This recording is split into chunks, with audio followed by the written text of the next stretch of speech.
कि हम लोग को 243 सीट पर चुनाव लड़ने के लिए कमर कसना चाहिए। कुछ ना कुछ चल रहा है, जिस तरह से आप लोगों को बैठक में नहीं बुलाया गया। अब कारण क्या है यह हम लोग नहीं बता सकते। चंदन जी, इस बात की भी चर्चाएं तेज हो रही है कि आप लोग बीच मझधार में फंस गए हैं कहीं ना कहीं। कि हमारा बहुत खराब अगर स्थिति अगर होगा तो कम से कम 10 से 15 सीट तो हम जीतेंगे।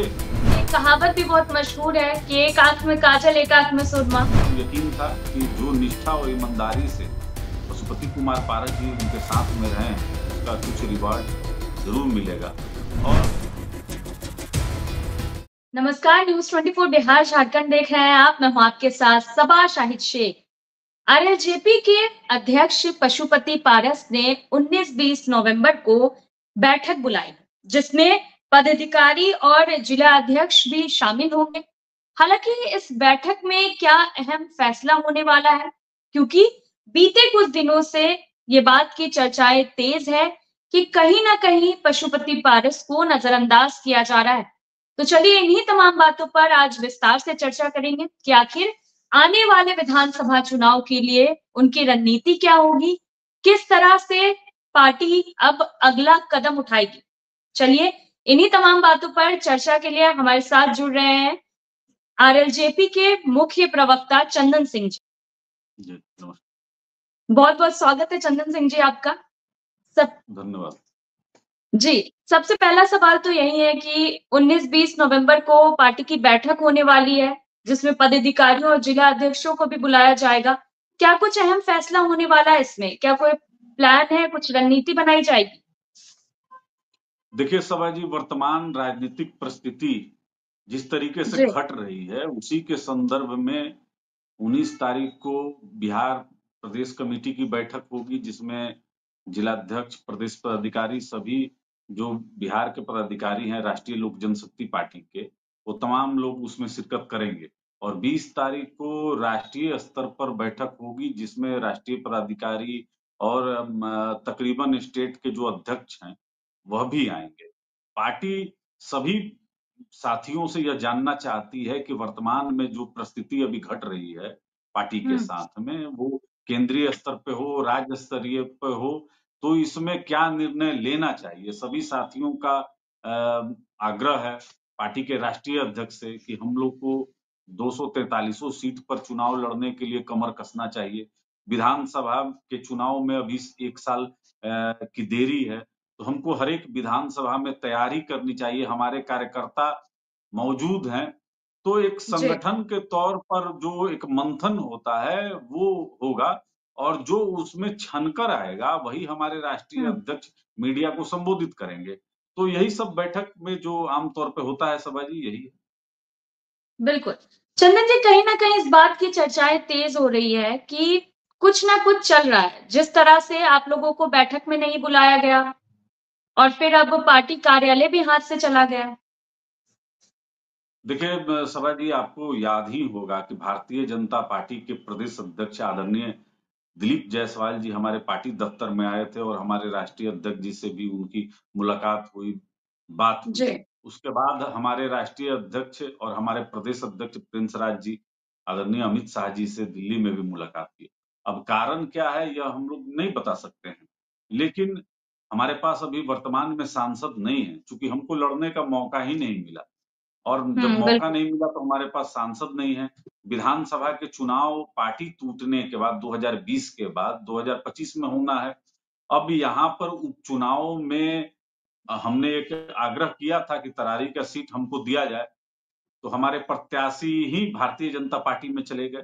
तो कई हुँ, तरह का जो एक कह लीजिए कि घटना जो है राष्ट्रीय लोक जनशक्ति पार्टी के साथ घट रही थी। उसके बावजूद जी, राष्ट्रीय लोक जनशक्ति पार्टी ने बराबर कहा है कि हम एनडीए के पार्ट हैं। हम विश्व के सबसे बड़े नेता आदरणीय हुँ, नरेंद्र मोदी जी को मानते हैं, लेकिन उसके बावजूद कुछ लोग हैं जो इस गठबंधन में हमको नहीं चाहते हैं कि हम रहें। तो इन सभी परिस्थितियों पर मंथन करने के लिए पार्टी ने बैठक बुलाई है। हम बहुत गंभीरता पूर्वक इसको ले रहे हैं और देख रहे हैं, चूंकि जब कार्यालय हमसे छीन लिया गया और हुँ, हमारा जो चुनाव आयोग से हमारा हमारे पार्टी की मान्यता और चिराग पासवान के पार्टी की मान्यता एक समान है। जब चुनाव आयोग ने कह रखा है कि राष्ट्रीय लोक जनशक्ति पार्टी और लोक जनशक्ति पार्टी रामविलास दोनों बिहार की रीजनल पार्टी है, जी उसके बावजूद हमसे हमारा कार्यालय भी ले लिया गया। तो बिल्कुल। स्थिति स्पष्ट है कि एनडीए में दो दलों के लिए जगह नहीं है, तो हमको तय करना पड़ेगा कि हम किधर जाएं। तो इन सभी तन्मय जी, आपको विषयों नहीं पर लगता कहीं ना कहीं आप लोगों के साथ ऐसा व्यवहार हो रहा है कि एक कहावत भी बहुत मशहूर है कि एक आंख में काजल एक आंख में सुरमा, ऐसा नहीं लगता? अब तो देख लीजिए, अब तो हम लोग क्या कहें, हमारी निष्ठा और ईमानदारी सभा जी मिसाल देने लायक है। हमारे नेता ने स्पष्ट कहा था कि जब तक राजनीति में रहूंगा माननीय प्रधानमंत्री जी के साथ में रहूंगा। आदरणीय पशुपति कुमार पारस जी उसी को तो फॉलो कर रहे थे, माननीय प्रधानमंत्री जी के साथ कैबिनेट में रहे। कभी भारतीय जनता जी पार्टी का कोई कोर एजेंडा या इशू पर हमने प्रश्नवाचक चिन्ह खड़ा नहीं किया। कभी हमने लेटरल नियुक्ति पर हमने आपत्ति नहीं की, कभी हम एससी एसटी क्रीमी लेयर पर हमने भारतीय जनता पार्टी को आंख नहीं दिखाई, जाति जनगणना पर हमने कभी नहीं कहा कि आप कराइए। तो बहुत सारे ऐसे विषय हैं जो जो आज के समय में चिराग पासवान उठा रहे हैं। लेकिन बिल्कुल। दोनों में अंतर क्या है कि हम जब केंद्र में माननीय प्रधानमंत्री जी के साथ में थे, उस समय भारतीय जनता पार्टी के पास पूर्ण बहुमत था। लेकिन चूंकि आज चिराग पासवान भारतीय जनता पार्टी के साथ हैं, जब भारतीय जनता पार्टी के पास बहुमत नहीं है, तो दोनों की परिस्थितियों में अंतर है।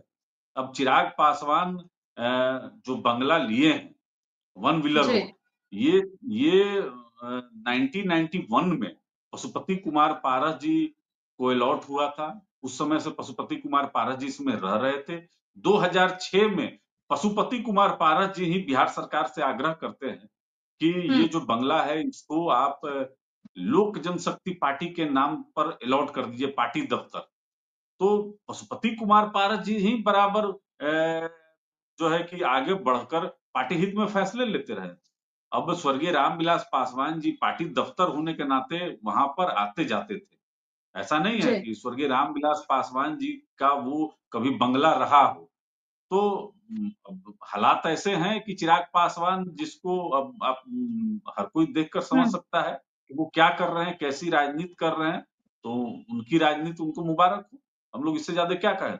आज तो पशुपति कुमार पारस जी का अगर बयान देखिएगा एक निजी चैनल पर है कि जब चिराग पासवान जी का 12 जनपद बंगला खाली हुआ था, उस समय माननीय प्रधानमंत्री जी ने कहा था कि पारस जी आप वह 12 जनपद जो है वह स्वर्गीय रामविलास पासवान जी उसका नाम उससे जुड़ा हुआ है और आप उसको ले लीजिए। लेकिन पशुपति कुमार पारस जी ने वो सीधे इनकार कर दिए कि हम सर ये बंगला को नहीं लेंगे, इसलिए कि बिहार में एक मैसेज जाएगा कि पशुपति कुमार पारस ने ही 12 जनपद दिल्ली का जो बंगला है वह खाली करवा दिया। तो यह दुनिया ने देखा है कि पशुपति कुमार जी पारस जी ने कभी भी व्यक्तिगत रंजिश के तौर पर चिराग पासवान से उस तरीके का नहीं रखा है। लेकिन आज हालात अलग हैं। Chirag Paswan one wheeler road लेकर पार्टी दफ्तर चलाएं, ये तो चलाएंगे ही आगे। लेकिन एक एक अच्छा संदेश हमको नहीं लगता है कि स्वस्थ राजनीति के लिए ऐसा होना चाहिए था। बंगला बहुत सारा पटना में खाली है। अब हम ही लोग के पार्टी के संदर्भ में माननीय पटना उच्च न्यायालय ने फैसला दिया है कि राष्ट्रीय लोक जनशक्ति पार्टी को भी एक बंगला दिया जाए पार्टी दफ्तर बिल्कुल। बनाने के लिए। वो देखते हैं हम लोग कब मिलता भी है कि नहीं मिलता है। लेकिन अभी हालात हमारे पार्टी के पक्ष में सबाजी नहीं है। जी, तो जैसा लोकसभा चुनाव में हाल हुआ आप लोगों के साथ, अब विधानसभा चुनाव में भी कोई गारंटी नहीं है कि वही सेम हाल रिपीट नहीं होगा। तो क्या लगता है, बरकरार रहना एनडीए गठबंधन के साथ मुश्किल नहीं हो जाएगा?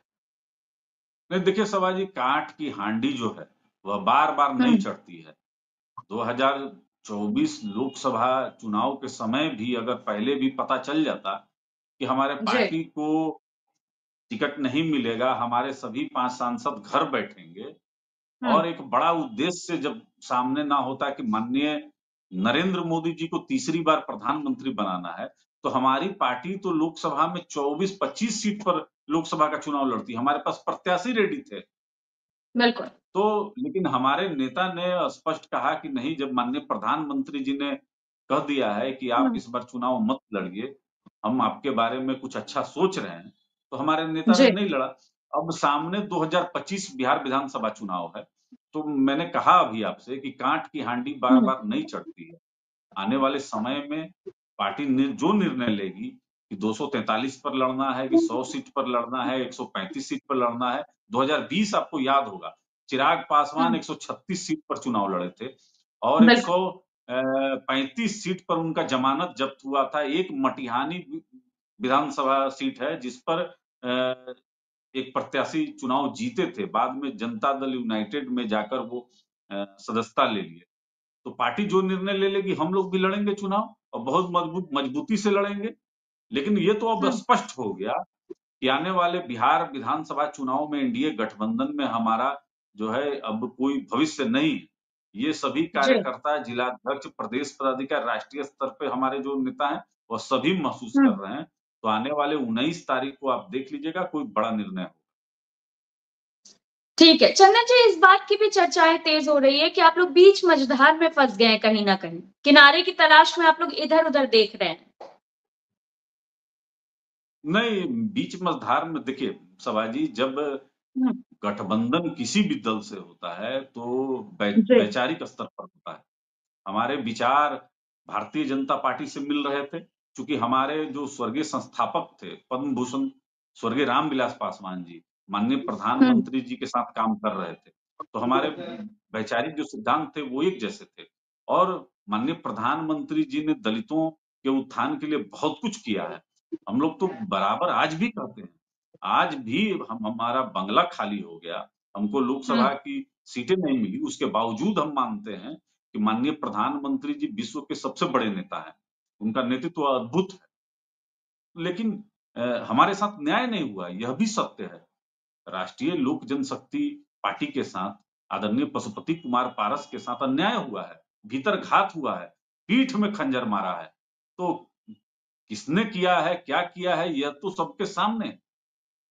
तो आने वाले समय में जो जनता है, क्योंकि जी। लोकतंत्र में जनता जनार्दन मालिक होता है, तो हम जनता के पास लेकर जाएँगे अपना जो विषय है। देखेंगे अगर हुँ, चिराग पासवान 136 में से 35 पर जमानत जब्त हुआ उनका, हुँ, तो हम भी अगर 243 पर लड़ेंगे, तो मान के चलते हैं कि हमारा बहुत खराब अगर स्थिति अगर होगा, तो कम से कम 10 से 15 सीट तो हम जीतेंगे, सब का सब नहीं हार जाएँगे।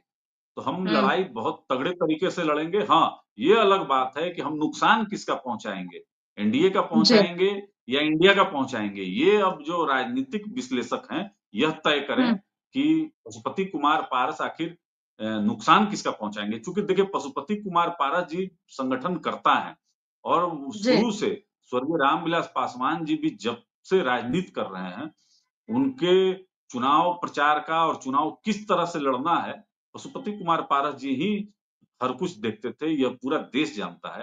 तो जब खुद के लिए लड़ेंगे, तो आप समझ हुँ, लीजिए हमारे पास प्रत्याशी की कमी नहीं है और हर एक बिल्कुल। चुनाव समीकरण, हर एक विधानसभा में क्या चुनाव समीकरण है, या पशुपति कुमार पारस से बेहतर कोई नहीं जानता है। आप देखिएगा, आज हुँ, बीजेपी भी अगर तरारी में चुनाव लड़ा रही है, तो वो हमारे प्रत्याशी को लड़ा रही है।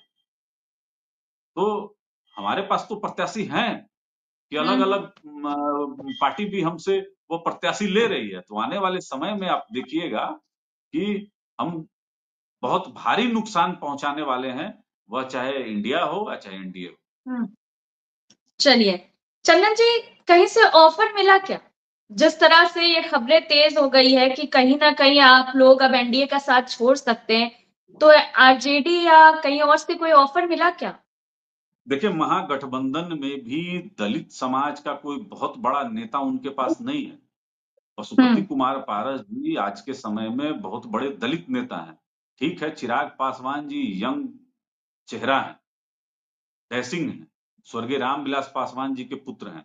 लेकिन जी, पशुपति कुमार पारस जी देखिए संघर्ष से उभरे हैं और बिहार हुँ, के का जो ज़मीनी हकीकत है उससे वाकिफ़ हैं। तो बहुत बड़ा कोई यह विषय नहीं है कि किसी दल का या किसी गठबंधन का हमारे पास ऑफर आए। लेकिन चूंकि हमारा भी जो संगठन है वह बड़ा है, बड़ा परिवार है, और बिहार के 43 पर हम भी चाहते हैं एक बार कि खुद को आजमाए। तो हमको उम्मीद है कि 243 पर अकेले राष्ट्रीय लोक जनशक्ति पार्टी चुनाव लड़ने का डिसीजन लेगी। जी, जिस तरह से कहीं ना कहीं एक दोहरा रवैया आप लोगों के साथ, आपकी पार्टी के साथ अपनाया जा रहा है, उस पे क्या कहना चाहेंगे? नहीं सभा जी, इसमें कोई उस तरीके का मैं टीका टिप्पणी नहीं कर सकता हूँ। यह राजनीति जी, एनडीए से तो क्या चाहते हैं राजनीति आप में लोग? नहीं, राजनीति है, राजनीति में जिसके पास नंबर है वही हम्म, बादशाह है। तो आज हमारे बिल्कुल। पास वो स्थिति नहीं है, हमारे पास सांसद भी नहीं है, विधायक भी नहीं है, एक विधान पार्षद है। तो महत्व स्वाभाविक है कि जिसके पास 5 सांसद है उनको मिलेगा। तो इसमें हम ये नहीं देखते हैं कि मेरे साथ वो दगा किए, वो छल किए। अपना अस्तित्व बनाने का समय है, संघर्ष का समय है, और इस समय अगर अगर आप बिहार को अगर अच्छा अगर ऑप्शन आप दीजिएगा तो जरूर जनता आपके बारे जी, में सोचेगी। जी। बिल्कुल। चंदन जी, मेरा आखिरी सवाल आपसे यही है कि अगर आप लोग एनडीए के साथ नहीं रहते, तो आने वाले विधानसभा चुनाव में आप लोगों की रणनीति क्या रहेगी? क्या प्लानिंग करेंगे आप लोग? और अगर एनडीए के साथ रहते हैं तो क्या प्लान रहेगा? देखिए, वर्तमान जो परिस्थिति है, इससे हम्म, कोई भी अनाड़ी अगर विश्लेषक भी होगा तो समझ जाएगा कि अब हम लोग एनडीए में नहीं है। बिल्कुल। एनडीए के अगर पार्ट होते तो बंगला भी खाली नहीं होता, और 5 हम्म, में से कम एक भी लोकसभा का टिकट मिलता, और बहुत सारे विषय हैं। तो अब हमारी रणनीति क्या है? तो रणनीति तो ये टीवी चैनल पर बताई नहीं जाती है, बताकर हम हम्म, रणनीति थोड़े लिख करेंगे। लेकिन हम्म, सिंपल आप समझ लीजिए कि हम जी, 243 पर अगर लड़ेंगे, तो नुकसान किसका पहुँचाएँगे, इसका विश्लेषण अगर आप कर लीजिएगा तो आप समझ जाइएगा कि हमारी रणनीति क्या है। आने बिल्कुल। वाले समय में आने वाले समय में तो बहुत कुछ होगा। जी। इस बात की भी चर्चाएँ हैं कि अगर कोई भी गठबंधन किसी को अपने से साइड करना चाहती है, तो वो ऐसे काम करती है कि इंसान खुद साइड हो जाए, कि किसी को भी निकाला नहीं जाता। तो कहीं ये आप लोगों के लिए हिंट तो नहीं है? जिस तरह की घटनाएँ बीते कुछ दिनों में हो रही है, जो आपने भी कहा अभी। नहीं, नहीं, देखिए सभा जी, जब लोकसभा में टिकट नहीं मिला, तो हम लोग हुँ, तो अंदाजा उसी समय लगा लिए थे कि स्थिति क्या होने वाली है। लेकिन चूँकि भारतीय जनता पार्टी पर हमको यकीन था कि जो निष्ठा और ईमानदारी से पशुपति कुमार पारस जी उनके साथ में रहे हैं, उसका कुछ रिवार्ड ज़रूर मिलेगा, और जी, भारतीय जनता पार्टी के तरफ से ऐसा कहा भी गया था। लेकिन अलबत्ता नहीं हो पाया, तो राजनीति में इस तरीके का होता है, और हमारे नेता बराबर हुँ, कहते हैं कि आज दिन है तो रात भी होगा, अगर रात है हुँ, तो सुबह भी होगा। तो बिल्कुल। परिस्थिति राजनीति में तो बदलती है। आप देख लीजिए, आज जो स्थिति जी, पशुपति कुमार पारस जी के साथ है सभा जी, वही हुँ, स्थिति 2020 में चिराग पासवान की थी। चिराग पासवान का भी 12 जनपद बंगला देखिए तो खाली कराया गया। अब सामान हुँ, बल्कि फेंका गया या वो खुद से फेंक दिए। हम तो बजाबते हर चीज करके खाली करके गए हैं। तो हुँ, चिराग पासवान भी मंत्री नहीं थे, और उनको भी मुख्यमंत्री आदरणीय नीतीश कुमार जी समय नहीं देते थे मिलने के लिए, और कई बार उन्होंने मीडिया में कहा भी है। आज वही स्थिति हुँ, हमारे साथ है, हमारे भी नेता आदरणीय पशुपति कुमार पारस जी को माननीय मुख्यमंत्री जी समय नहीं दे रहे हैं मिलने के लिए। तो ये तो होता है, लेकिन सबका रास्ता जो है जनता के पास है, जनता के पास इसका हुँ, जवाब है। 2025 में जो 1 साल तकरीबन समय है, तो जनता के पास हम जी, लोग जाएँगे और जनता से माँगेंगे न्याय कि हमारे साथ अन्याय हुआ है, हमारे पीठ में खंजर मारा गया है, और हुँ, 243 पर हम उम्मीदवार खड़ा करेंगे। तो बार-बार मैं ये सभा जी कह रहा हूँ कि जी, पशुपति कुमार पारस जी अगर 243 पर उम्मीदवार खड़ा करेंगे तो नुकसान किसका हुँ, पहुँचाएँगे? इसका बिल्कुल। आकलन करना बहुत। चलिए ठीक है चंदन जी, बहुत-बहुत शुक्रिया आपका हमारे साथ जुड़ने के लिए। बहुत-बहुत धन्यवाद। धन्यवाद। दरअसल जिस तरह से बीते कुछ दिनों में दरअसल जिस तरह से बीते कुछ दिनों में आरएलजेपी के साथ जो व्यवहार किया जा रहा है एनडीए गठबंधन में, पहले उन्हें बैठक में नहीं बुलाया गया, अब कार्यालय भी उनके हाथ से चला गया है, जिसके बाद से ये चर्चाएं तेज हो गई है कि उनका मोह कहीं ना कहीं भंग हो चुका है एनडीए से, क्योंकि इससे पहले भी उन्हें लोकसभा चुनाव में एक भी सीट नहीं मिली। तो अब आने वाले समय में एनडीए के जो पार्टी है आरएलजेपी, वो क्या बड़ा और अहम फैसला लेते हैं, ये आने वाला वक्त बताएगा। वैसे भी 19 और 20 नवंबर को पार्टी की बड़ी बैठक है, जिसमें जिला अध्यक्षों और पदाधिकारियों को भी बुलाया गया है। संभावना है कि इसमें कुछ अहम फैसला लिया जा सकता है, तो ये देखना बेहद ही दिलचस्प होगा। फिलहाल के लिए इतना ही। देखते रहिए न्यूज़ 24 बिहार झारखंड।